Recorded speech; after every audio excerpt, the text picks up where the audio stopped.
see where Longzhu go with Well, their we'll draft. find out. All right, picks and bans already for KT versus Longzhu here in game number 2. Kindred going to be the first ban. Italy banned out on the side of Longzhu.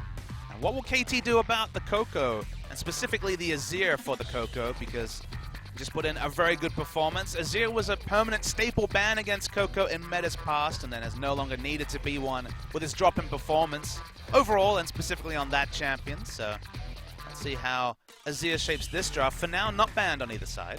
Yep. Italy Rise now, and what's that third ban going to be for KT? Do they ban? I don't know. Do you think they might take out the Azir? Real possibility they take it out on blue side. They have more flexibility with their bans. They banned the Lucian this time as well. I think you probably do. Wait to see. Sivir was the interesting ban in game 1, and Fiora. Now, Expression is a good Fiora player, and they're on red side, the scenario where Fiora is the most reliable, but this is definitely some sort of inside track to information. Sivir ban does still come through, so double 80 carry bans. Feels like Caitlyn might be a champion that you really reach for, given that both Sivir and Lucian are off the pool. Yeah, quite possible, I suppose. Tristana is going to be the other pickup for Longzhu, I would imagine, but we'll see. Maybe a Twitch, but that Fiora ban, I mean, clearly they know something we don't, because that is not a normal ban right now. Caitlyn first pick may again become a staple when a champion like Lucian is out of the meta. Longzhu do get 2 champions that they piloted again. In total, I guess at the end, they did win with both those champions, although Expression had some questionable players in the early game. Yeah. Gonna go for a more standard performance this time, and Chaser looked great on the Rex side. I believe Longzhu's most impressive performance was, I believe, their second game they played in spring, and it was Chaser on Rek'Sai back then, before Rek'Sai was edged out of the meta. Great control jungler when he's on form, and he looked good in game 1. It looks like Fly is tempted to take that Azir away from Coco, and if you don't ban it, you may have to do this. This would be an early rotation Azir. Not many lane counters really exist for the Azir, at least in terms of dominant fashion. Maybe you can get away with some farm lanes, but the Varus was well punished in game 1. Will it open up another Coco favorite? I dream of the Jace, though. That's what I want to see. Yeah, I mean, we saw him play the Jace, I believe it was once back in Champions I believe Spring. he played it 2 or 3 times. Might have been twice, yeah. But always been one of his better champions. Speaking of strong champions, the Bard has always been a good one for Pure. He's been one of the Bard mains, even with Bard as more of an edge champion. It's just going to be the more reliable Victor. So Victor versus Azir, we see it again in the mid lane.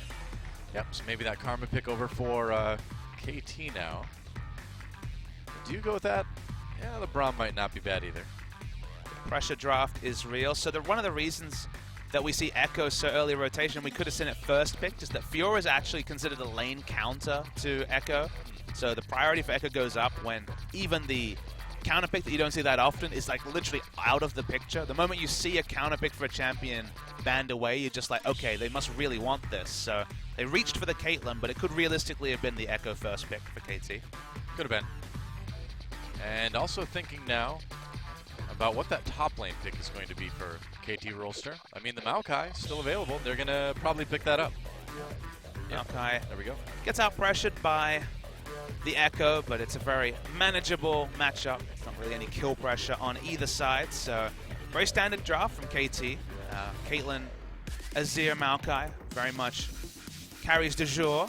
And now Longzhu are left with the question of what AD carry they want. They've left it to last pick. It's against a Caitlyn. Will they go crazy and try for a Twitch or something that wants to dodge lane against the Caitlyn, or will they go for something that can stand 2v2? Whoa, it's going to be Jhin. Okay, another champion with range that can open up and basically start fights. That's the fun thing you can do with the Jhin, is start fights with the ultimate and the massive slow that it provides. Yeah. Obviously, Maokai, Braum, and the Elites are all going to be good at soaking those first bullets, so not as relevant as if they were against a super squishy team like a Kindred, but you had to feel like they were going to go for a more risky AD carry choice. It could have been the Ashe. That seems to be the more reliable choice when it comes to scaling AD carries that can lane against the Caitlyn, but the Jhin is something we just don't see that often in Champions. Yeah, it's interesting. I mean, we saw Fury play that a little bit earlier, but this will be the first one we've seen from Emperor, I believe, this season. The front line is a bit more situational than most Jhin comps you see, although they do have AoE CC from the likes of Victor and Bard. Echo's more of a dive tank, doesn't really occupy that much space himself, even with the parallel convergence. And Rek'Sai, again, only has single target CC most of the time. So you'd have to think Emperor's going to be pretty at risk. But if he can just open with the ult, then dart in and out, the playstyle that Jin mains always want to do, could actually be devastating. Be interesting to see how he goes in lane against the Caitlyn if we do see the 2v2 matchup. Yeah, that's right. And more than anything, Longzhu seeking to prove that they can still be a contender this season. I mean, I know we're only 3 matches in for these guys, but the first 2 look so shaky. A big win here, especially a 2 over KT, would be massive. KT, of course, wanting to prove that they're the ones who are the playoff contending team. And we'll see if they can tie up this series and force a Game 3. And it's time. KT versus Longzhu. What we thought was going to be a one-sided series might end up to actually be pretty close. Wouldn't be surprised to see this one go to Game 3. Let's see who takes game number 2.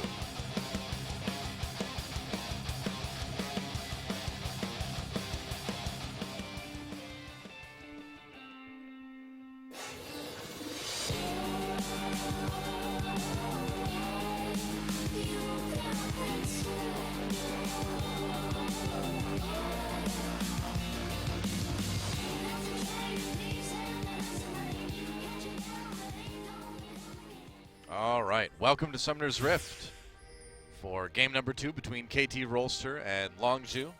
Longzhu looking to close out this series 2-0 and prove the haters wrong. KT trying to tie things up. KT played a good half a game, it's worth noting. Their early game was strong and clean in game 1 before it all went pear-shaped over not really anything super clear. It's not like they made a huge error. It's just Someday got caught a couple of times and it felt like Longzhu problem-solved their way to a victory from there. So let's see if KT can continue with their strong identity, but actually look to open up a game, you know, really force through an objective, force through a lead that can't just be answered by a couple of smart moves by Longzhu. Right. Looks like it will be the lane swap for KT. And if you're Longzhu, do you like this, or do you want to try to call it?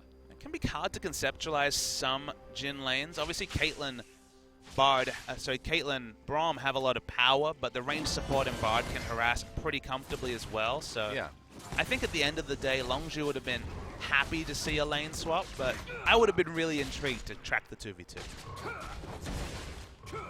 Well, dodging a Caitlyn lane is always pretty happy times, unless you're Draven. Yeah. Then you really want the 2v2 lane. I mean, Arrows wouldn't be playing Draven, so... Not this time. Yeah. Used to be such a good Draven. So this could be a problem here. Yeah. Oh, wow, they get the flash right away. Snare as well. Here comes Hachani to try to harass Chaser with this red buff. Can he get it? He got it! Oh, did he? No, wait.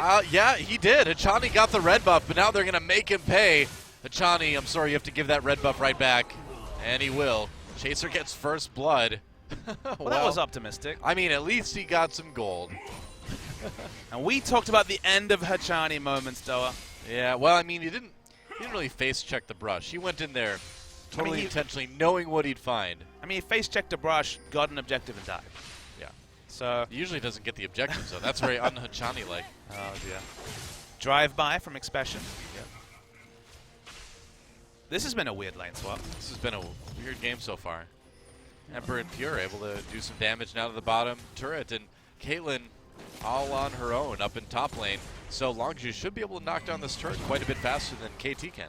So just to recap, Someday pushed too aggressively in lane, you know, tried to get a bit of experience, then go for the jungle follow, had to use his flash, and on the top side, Expression didn't show, and then collapsed on the Hachani, who, I guess, by the virtue of how low the red buff was baited into flashing for that last auto attack. So it's just some shenanigans really happened in the early game, and it gives Longzhu a nice little lead, and you can see the trades in mid also going the way of Longzhu. Yeah. Coco looking pretty good early on. Someday and Hachani finally making it up to that top lane to help knock down this turret, so in the end they will go down at a fairly even pace. Here comes Elise, though. Coco on the run. Score trying to make a play, but they'll be happy to just force him out of lane for the moment. Can't blow a summoner, so no gain from some nice pathing from Elise. Yep. There go the turrets. It looks like, despite the fact the game was very differently played on both the top and bottom side of the map, the tempo was identical. Yep. Magic the Journey. Wow, Longzhu going after a fast early dragon, and it is that Mountain Drake too, so very, very important that they can take that away. That is a huge early pickup.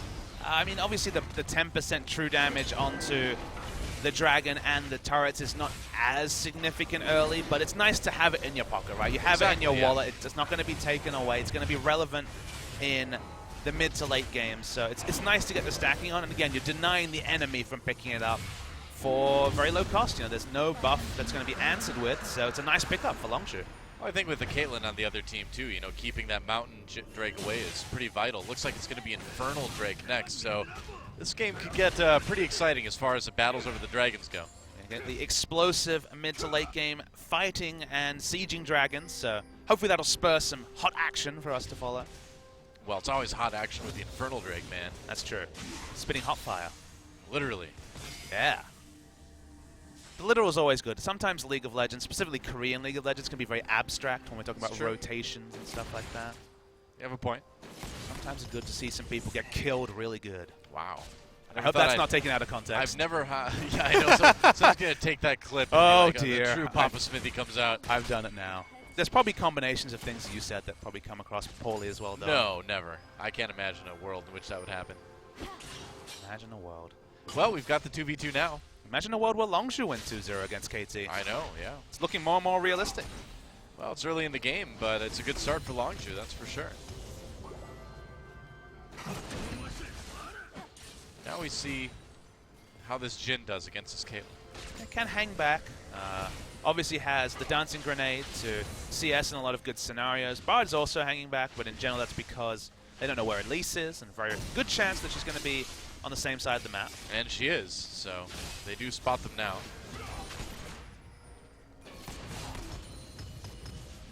Let's see.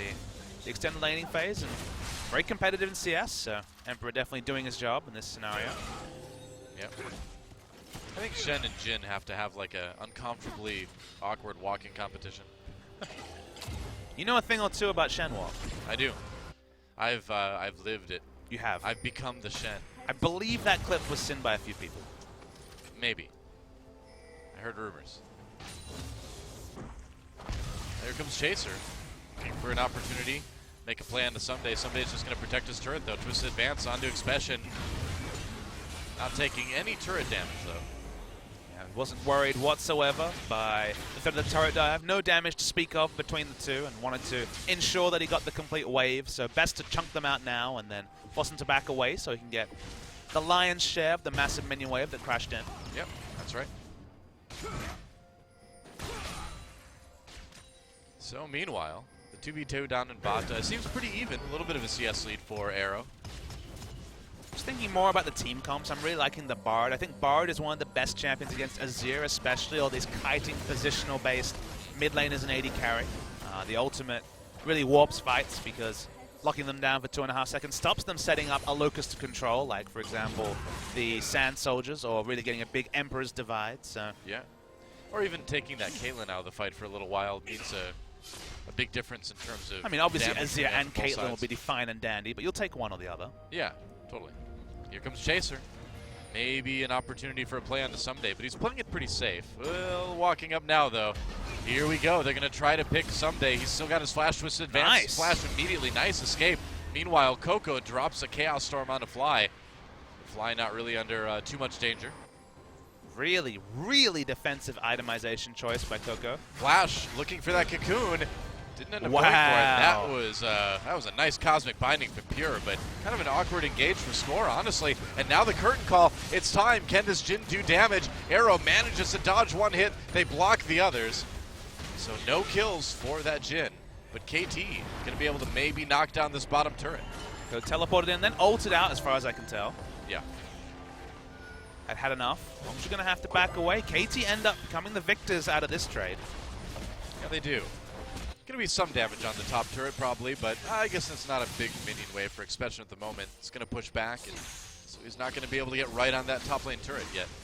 really, I think this must have been influenced by item timing, but the thing I'm surprised about, though, is that the first purchase from Victor wasn't a Hex Core, wasn't an extra Dorans and boots, it was actually a completed Negatron cloak. Huh. So the wave clear, which is, oh, Score's caught. Yeah, Score gets caught. Chaser comes in for the knockup. Score manages to repel away, though. Can Emperor possibly? Oh. Yes, he can. The flash. Auto. Big Emperor's Divide, though. Onto Emperor. Oh, Fly. You stuck around in the turret a little bit too long. Chaser goes down 2. That's a double kill now for Arrow. So despite the efforts of Longzhu, they still trade 2 for 2, and the turret goes over to KT. And Longzhu also get to organize the minion wave as they'd want, push into mid. Victor doesn't have to use his time collapsing into bots. So when it comes to resources, Longzhu win because they exert less resources to pick up an equal kill trade. I suppose. Cosmic Bindings have been excellent from Pure. Yeah, this is a super aggressive turret dive by KT Rolster. I mean, the play was reminiscent of the amazing play that Phoenix, I believe, yeah. played off. I wanted to say Miso for some reason. That's what I have him as in my head. But yeah, Phoenix pulled off in the LCS, but much less effective, and also at the cost of Coco getting some control mid. Now he has been able to shop and get that Hex Core upgrade. Yeah. But he went Negatron because of the fact that Elise, Maokai, and Azir are the laners and champions most likely to rotate into his lane, but the cost of wave clear against an Azir meant that he would have been basically at the mercy of Azir for the majority of the laning phase. The fact that he got that back at a good time means that now, less of a consideration. Yep. Longzhu trying to set up for this next dragon. 5 seconds until the Infernal Drake, and that is such a juicy pickup for either one of these teams. So you'd think Longzhu wants to grab that one and keep the momentum going. It's kind of fun because, again, you come back to the nature, the randomness of the Infernal Drake and I guess the Elemental Dragons in general. Yeah. And you're going to get that question of, well, if we don't take this Infernal Drake, there might not actually be one later. So True. You got to take it when it's available. Well, speaking of taking things when they're available, Longzhu finds an opportunity to take this top lane tier 1 turret, so they're going to even up the turret count between the two teams. KT does find an opportunity, though, to maybe start this dragon. Yeah, Arrow's going to go for it. If KT can take this one, we're back to square one, and KT, you can say they may have a bit of a damage edge. Longzhu coming in now, but that line of traps is going to make it easy. And can he maybe get it with the curtain call? No, not quite. Dragon does go over to KT. Nice shield from Machani. Still takes some damage. Emperor snares up Fly, uses that Emperor's Divide. Coco flashes it, going to go for it, but it's a 1v3. Can't get the kill. Score very low. Looks like Longzhu will be able to claim 1 anyway. So they lose the dragon, but they do get a kill on the Score. And they might be able to do some serious damage to this mid lane turret, too. And Score was just out of position after they claimed the dragon, so had to give up his life. The mid lane turret would be the answering objective that they're really looking for. Looks like they're going to get the Rift Herald as well, so they're going to get that glimpse of the Void. They give up just the single Infernal Dragon. Wait and track just how much this warps the game in the late game, but so far it seems pretty even trade overall. Yeah. Slight edge for Longzhu on the gold count, but it looks like it's going to be an Ocean Drake next. But yeah, it's a pretty even game. Meanwhile, Expression does take out the Rift Herald. Looks like he's going to pick that buff up. It is the stacking of the Glimpse of the Void that the Observer was showing. So with movement and combat, you build up basically a static Shiv-esque melee range proc that does magic damage on Harass. It's a single target one though. Very, very powerful on specifically Gangplank because it does apply on Parlay. Not bad. Well, melee champions, you get the full effect. On range, it's only the reduced, so. Right. Fits most top laners to a T. True enough. Now, Arrow does have a pretty nice CS lead over Emperor overall. And with the amount of kills that Arrow has, it's a distinct lead for this Caitlyn at the AD carry role. Yep, has the very early Hurricane. Now, you cannot put Hurricane Caitlyn in mid lane. Yes, I did call it Hurricane Caitlyn, but not talking about natural disaster this time. Talking about where Caitlyn really wants to be in the mid game, which is pushing down and trapping up the mid lane turret. With the Azir, that's not an option, so it ends up being a forced full core press because Azir's going to push in mid. Caitlyn has to push because she has the Hurricane. So even if Echo's going to have a slight pushing advantage. Oh boy, here we go. Emperor's Divide used immediately. Fly gets out. But those snipes from Emperor waiting for it. Oh, Score blocks the last one right before Fly comes out of that Tempered Fate. Meanwhile, they're still going to try to get some plays. Arrow very low. The Ignite finishes him off. A kill for Pure. Emperor chasing along. There's some nice cosmic binding from Pure. What an MVP. That's going to mean another kill for Longzhu. They're going to get the mid lane turret as well. Pure casually snipes Fly with his first ultimate and then gets the double cosmic binding, specifically the cosmic binding onto Fly. It guarantees the turret. It gets them more gold. Pure is basically a one-man pick comp this game. He's having a great game on this Bard. Only slight downside is that he's picking up a lot of kill gold, but I know that you'll dissent on that one. I don't mind. Hey, Bard can do some damage, man. He just needs to build some AP. I mean, Bard always kind of does a lot of damage. It's just that he also explodes, so maybe just a bit of health so he can sit there and do more damage. You know what I mean? I don't think that's necessary. That's fair. So it was a really nice pick onto Fly. They get a lot of damage onto him, instant use of the Emperor's Divide. But first of all, Pure, this guy played a lot of Bard last season, so you can see his mechanics are on point. The stun onto the wall onto Arrow is pretty majestic. Arrow flashes, but at that low health with Ignite, is he going to die? And then also gets the stun onto both Score and Fly. Yep. Beautiful, beautiful stuff from Pure. Absolutely. Support carry was made for highlight clips like that, though. Yeah, it's true. KT now kind of scrambling a little bit. They got that Infernal Drake, but that damage did not help them in the last team fight. Still too early in the game. There was very low AD purchases on champions like Caitlyn, so while Infernal's held in those reverent terms, it's only really kicks in a little bit later. Looks like Longzhu might want to take this tier 2 in top lane. They're thinking about it. Next Dragon's coming up in about 1:45. Chaser caught out a little bit, taking some damage. Blue buff does go over to Score. Tried to give it to Fly, couldn't quite do it. The harassment and the misalignment of the blue buff onto the jungler is just happy for Longzhu. They'd rather steal it, but in this case, they'll take the result. Emperor's going to split push in bot lane. Has the single item. We see a bit of dissension between which of the first items to go. I mentioned Infinity Edge as a realistic option for Jhin just because he has the auto crit on 4th auto attack, but Essence Reaver a bit more consistent, and you do go through a lot of mana as you poke in and out of fights. Not so much about the right clicks in fights, but more about the spell rotations. So need to keep that mana topped up.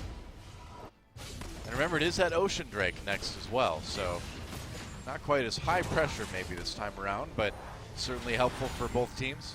Also means that Air will not be spawning, which is consensus the weakest of the three. Yeah, that's of the four, sorry. So a lot of power. I think we'll see plenty of contesting of Dragon. We'll see a couple more spawn before the 35-minute mark.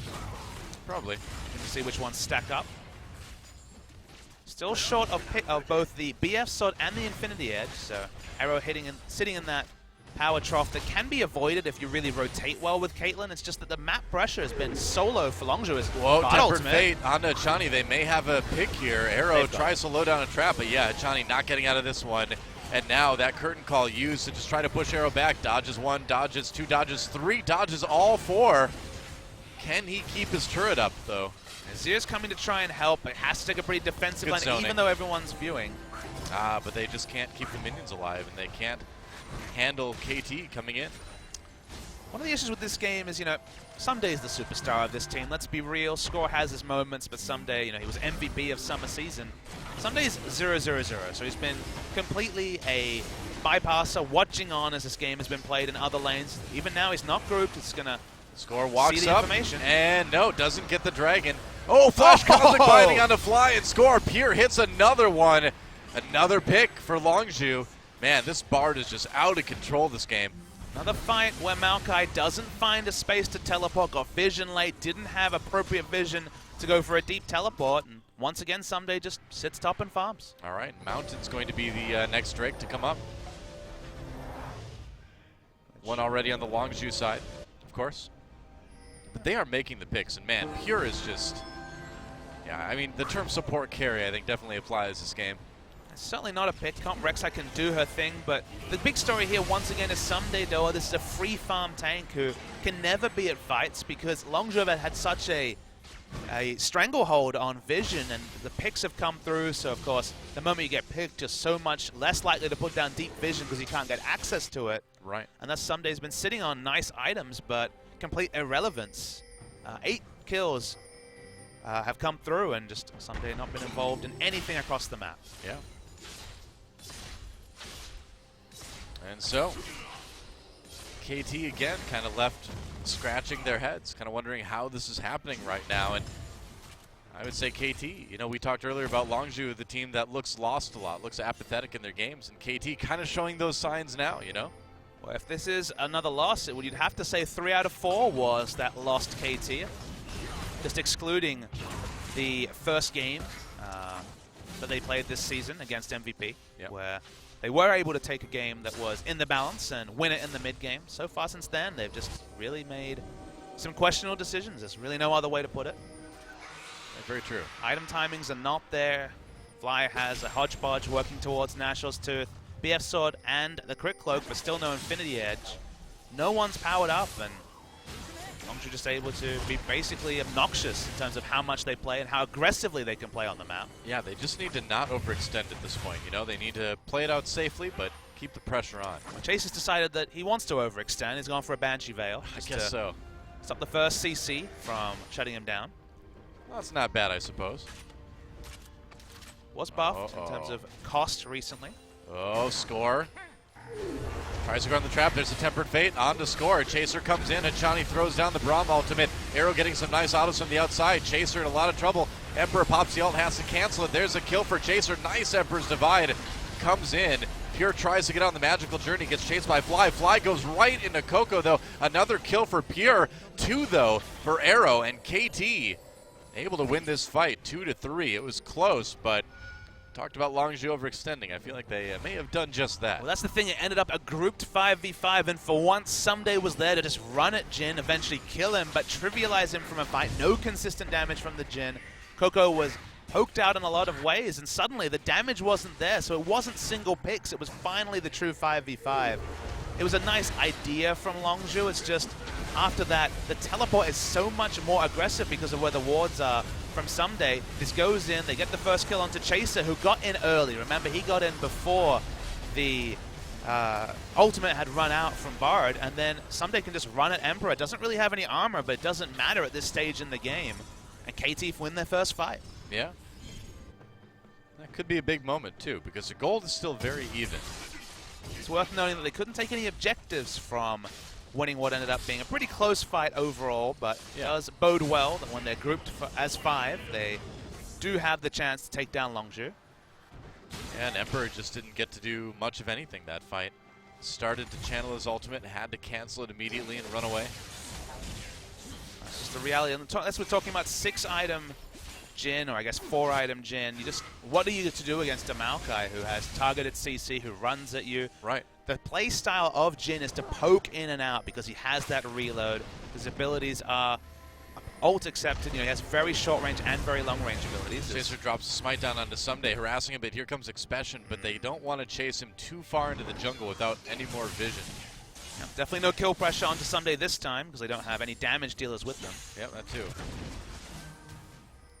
Should keep up the pressure game, but just need to be careful with how they allocate their resources. Minute 20 until the next dragon, and it will be a Mountain Drake again this time. If Longzhu can secure that, that'll be a pretty huge boost as far as maybe sneaking that Baron or knocking down a tier 2 here and there. I mean, just the single pokes. Mountain Drake actually interacts really interestingly with Jhin, because remember, Jhin can crit turrets with his 4th shot, and in general, he has such a high amount of AD that because it's 20% bonus true damage, and in general, you can't get 5-6 auto attacks off at a turret, right? You end up getting harassed. You only get a single auto. A single auto with high true damage actually means those few shots you're getting in really hurt those turrets. Yeah, very true. So now Longzhu setting up for that next dragon while KT takes a red buff. Longzhu has some decent wards down. Just trying to keep the lanes pushed up as well. See the vision story, that may be the big point. Once again, Someday really doesn't have appropriate vision for any sort of flank around the spawning dragon. He doesn't have teleport either, so he'll just group with his team. Yeah. All right. Here comes Longzhu. So the Void still applied onto Expression. Dragon is up. KT just pushing down the mid lane for the moment, trying to go as far into the Longzhu side of the map as they can. Now turning onto that Dragon. Can they burst it down, or are they going to look for a team fight? They've got a nice line of Caitlyn traps set up. As they go for this Dragon, KT may be able to claim this. Chaser dodges it though, comes in. Oh, can't seal the Prey Seeker. That's a Mountain Drake buff going over to KT. Longzhu don't really have a comp that can stop KT pressuring like that. Remember, Guess so. Azir, Braum, Maokai can really just kite back, and there's no way for Longzhu to really force something out of the most opportunistic of Bard ultimates. So smart of them to realize this is not a Dragon we can claim, just swapping Mountain Drakes in the end. And they're going to go for the turret instead. Yeah. And looks like they'll get it. Chani coming from the side though. There's a Braum drop down. Yep, Chaser and Expansion over the wall. Score, firing from the outside. Arrow gets hit by that Tempered Fate, but it looks like Longzhu on the retreat anyways. Someday once again gets into the back lines. They get the kill onto Chaser first off, and now KT trying to flank with that Magical Journey, trying to use Longzhu's own abilities against him. Expansion going back into lane, but the auto attack from Arrow is going to take him down. That's a double kill for that Caitlyn now, and KT may have Baron on the mind. They could also just push up to mid lane. Lost a lot of health though, so looks like Someday might be able to recall and teleport back in if he wants to. There is a vision, there is a ward coming out to blue trinket, so they have an idea of what's happening, but can they really contest it? No Bard ultimate available. The heroic steal is an outside chance, but not really realistic. Baron falls low. Yep, not gonna claim it. So the Baron buff goes over to KT. This game that's been so back and forth goes back around to the KT side again.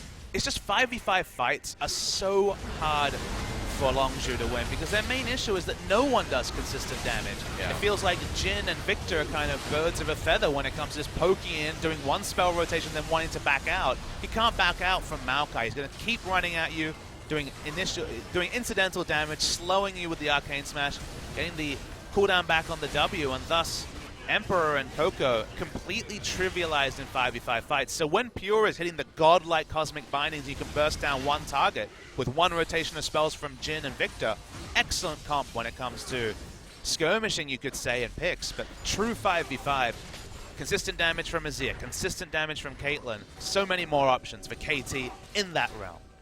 Yeah. I mean, Arrow's been, pretty much untouched in a lot of these fights the last couple minutes. That big front line of Chani and Someday just letting him do whatever he wants. And again, the big front line doesn't exist for Longzhu. Expression isn't able to run and trivialize Arrow from fights, at least as far as we can see with the items that have been completed. Chase has been kind of in a mid-tier role, has gone for engages, has gone for peels, as is the way with Rek'Sai. Emperor has not been able to get out those multiple rotations of damage, and now KT knocking on the inhibitor. Yep, Expression trying to go for their own inhibitor, and KT may need to send somebody back to deal with this. He's going to knock it down pretty slowly, though. So I think KT should be able to take this inhibitor and maybe get back in time. We'll see. Maybe not. They may actually trade inhibitors here. Expression going in. Doesn't really have a lot of minions, though, to help him. Strange that in a 5v5 sense, they don't feel confident enough to try and force something. Oh, Tempered Fate doesn't land. Longzhu really wants to try to stop KT from backing, wants to trade inhibitors. And you know what? Expression's had a lot of time with that. It looks like he may have to die to take it down, though. We're watching in the mini-map It's getting slow, and he needs just one more auto. He gets it at the very end, but he will be taken out. Objectives on the map, so no real way to answer this. Death timers are not long, remember. It's only 27 minutes. This is definitely in the wheelhouse where death timers have been lowered, so not so much to contest from it.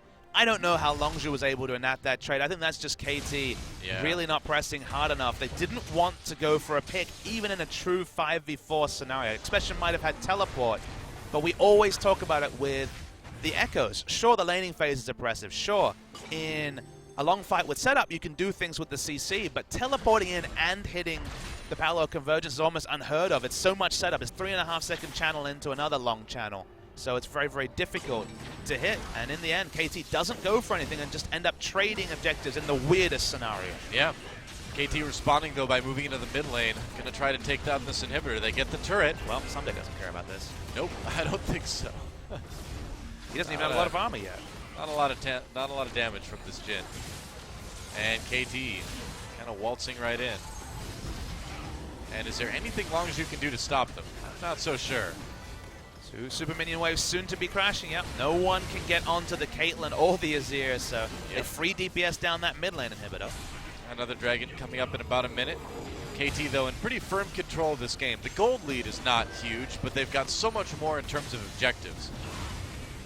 And the pressure, and the fact that Longzhu, 2 team fights in a row, they're like, wait, we can't truly 5v5, and Pure, I mean, did some insane things on Bard this game, but it feels like that was almost making up for a comp that doesn't function in 5v5, and that's not necessarily a problem. You can win the game without really opting into 5v5 fight out of 5v5 fight. It's just that Longzhu have really pushed up to objectives that they really can't rush down.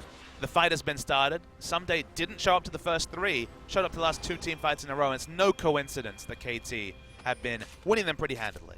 Absolutely, and I felt like the moment Longzhu lost that Infernal Drake was the moment things kind of turned around, that team fight loss. They're going to go for the next one. It is an Infernal Drake again. Trying to set up a pick here on to score, maybe. He gets the Raptor Sense. What's he going to do? Finds that ward.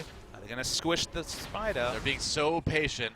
Spider gets sent the wrong way. He has Machani no coming idea. Through. No, they're waiting. Longzhu. They're really wondering where he's at. Oh no, that did not here we work go. out. Teleport coming in for KT. Emperor gets an opportunity to throw down his ult from some cover. Tempered Fate locks up Fly. Dragon activated, goes on to KT, does a bit of damage there. Chaser in the back lines. Arrow once again untouched, getting to auto attack pretty freely as Someday wraps up the back lines. I mean, we've seen this fight before. Fly coming in, doing the damage he can. Score all over Chaser, a double kill for Someday this fight. He decides he wants some kills. Arrow's got enough. Chaser, chase down. Nice Q from Machani. He'll lock that one up. Score with another kill, and Longzhu waited a long time and never pulled the trigger, and in the end, the trigger got pulled on them. Exactly. These fights are just a shooting gallery, to continue that metaphor, though. There's just no way for these 5 champions to stand up to what KT have fielded. And look, they played around what they had well. It's just the moment that they got goaded into a fight because they'd won so many little skirmishes, the comp came part of the seams, and it's going to be another 3-game series. Yeah, I guess so. KT able to win a pretty decisive game number 2. And Longzhu, again, on the verge of losing yet another series. We'll see what they can do next game, but for now, it's all KT. Yeah, I really like the play from Longzhu in the early game. The Bard as too. well. That was going to be an easy MVP from Pure. Oh, seriously. Pure's Bard was so good in the early stages.